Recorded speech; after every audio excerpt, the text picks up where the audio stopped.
Welcome to the Rock Room and to the Rock Your Divorce podcast. I'm your host, Stephen Valente. If you're watching this online or you're listening to this, then you are a man that's facing one of the most life-changing events other than the loss of a child that you will ever experience. You are disoriented. You are fearful. You are full of pain and guilt and depression and shame and embarrassment. You don't know what's going to happen to your children. You don't know what's going to happen to your money. You don't know what's going to happen to the rest of your life. And you're scared. I know that because I was right where you are now. But what I'm here to tell you and what I'm here to help you with is that you're not alone and that you can do this. You've got this. You are totally built for this. And Rock Your Divorce is a place where we help men navigate the divorce process in a healthy way. So let me tell you a little story. Some of you may be familiar with the movie Rockstar, starring Mark Wahlberg and Jennifer Aniston. It came out in the early 2000s, and the premise of the movie is that there's a man who is a lead singer of a garage band, cover band, and his dream is to become a real rock star, right? And through many, many different scenarios that go on in the movie, he has an opportunity to actually sing with his most favorite band of all time, which happens to be the biggest band of that time, of that era. And as the lead up is having him sing with this band, there is a scene where he is being introduced to magazines, to reporters. He is having his picture made. He is doing interviews. He's got all of the rock star things that you and I would think that would make that rock star lifestyle. He's got the drugs, he's got the sex, he's got the rock and roll, right? He's got the fame and fortune, and everything is going his way. He has an opportunity to actually live his dream. The problem is that he hasn't sang one song with this band yet. So there's a lot of buildup in the movie, and there's a very key scene in that movie where he is now going to sing at his first arena show with this band. And the scene opens up by, they have a triple-decker stage, and he is rising from the top of the stage 3 stories up. You see lights coming in on him. You see his silhouette, right? And the music starts. The band is playing. All the tens of thousands of fans around him are going crazy to hear him sing for the first time with this band.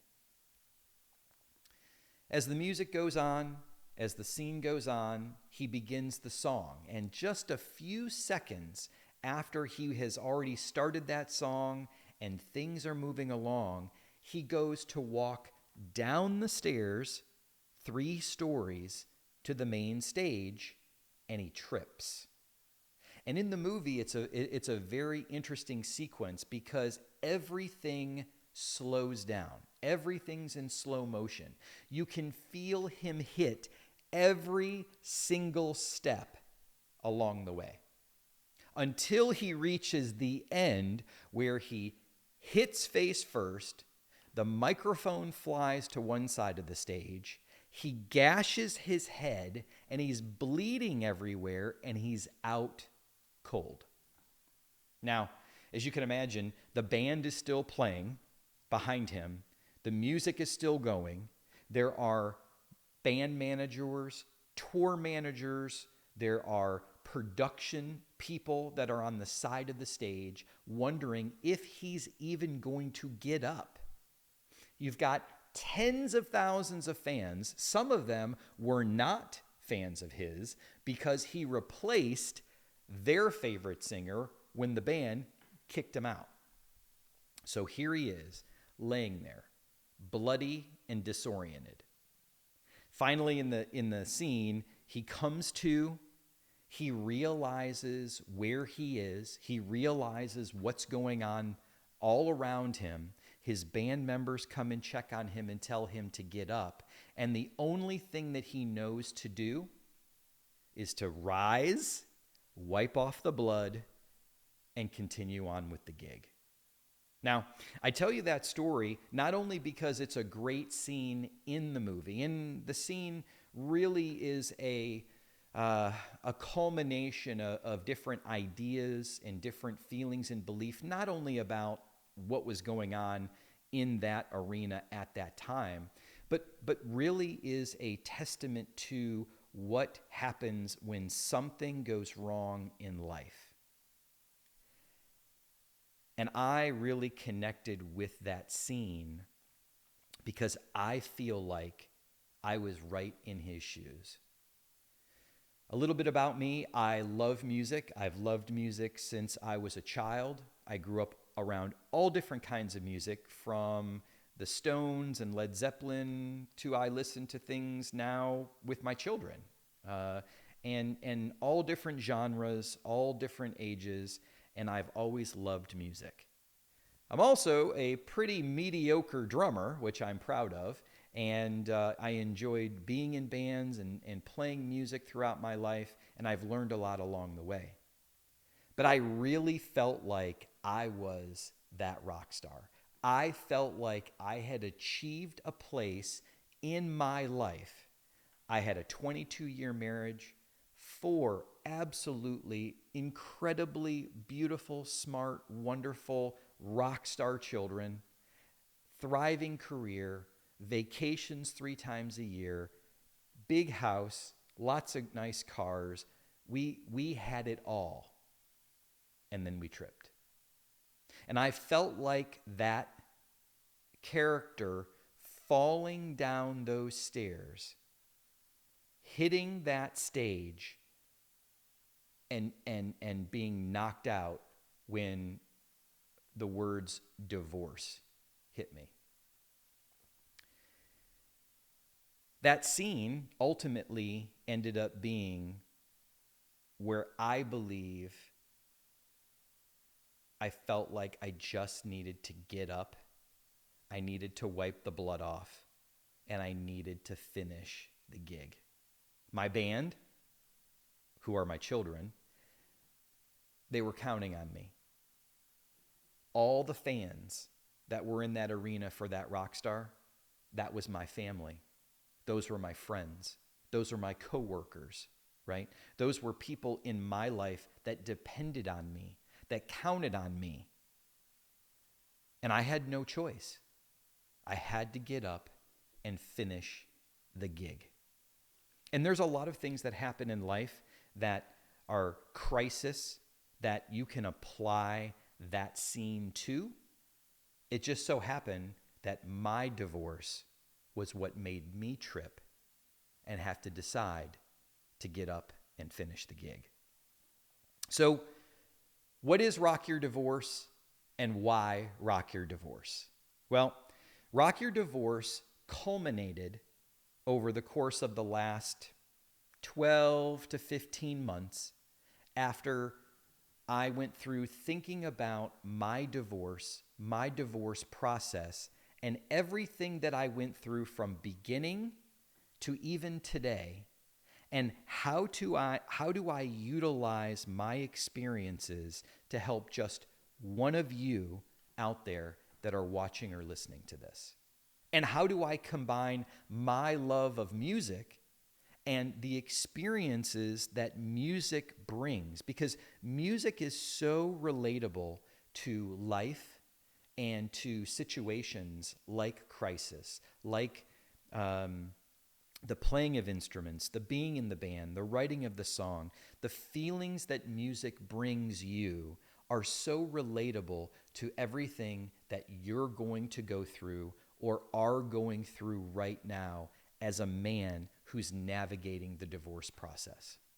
So it was what I believe a calling that God asked me to share my experiences with you, that if I could just help one man go through what I went through without having to make the mistakes that I made, or if I could share some experiences that I went through that made that experience for that man to go through it just a little better, then I would have taken, as they say, my mess and brought it into a message, my tests into my testimony. And that's what Rock Your Divorce is all about. Because when I went through, right as I decided to file for divorce and that I was going to have to go through this process, I reached out via online YouTube, to podcasts, to friends, to family, to colleagues, trying to find information where I could at least get a little bit of guidance related to what my life was going to look like during that and after. And being the product of a divorced family, I knew the side of what it meant to be a divorced, a child of divorce. But now I had to experience what it was going to be like to be a divorcing parent with children. So I did what anybody does now. I went online, I started researching, and I found that at least for men, there's not a lot of resources out there. They're slowly starting to come on, but ultimately everything that I looked up related to men and men's divorce was either legal or financial. Now, I'm not discounting either one of those. Those are two very important, very significant parts of divorce. But there is a huge gap that's missing for men like you, for men like me, and for the hundreds of thousands of men that deal with divorce daily or are still dealing with the ramifications of their divorce from years ago. So I did what anyone would do, and I started to take notes. I started to learn. I started to journal and process. And really what got me through the most difficult part of my life was focusing on 7 simple principles of my life and doing those things consistently and deliberately each and every day.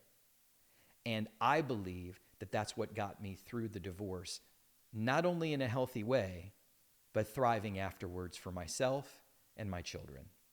So, if anything that I've said so far resonates with you, I'm encouraging you to like, to subscribe to this, and also go visit www.rockyourdivorce.com and set up a free one-on-one consultation call with me that hopefully I can help you get through your divorce process and have you emerge at the end of it all like the rock star that you are.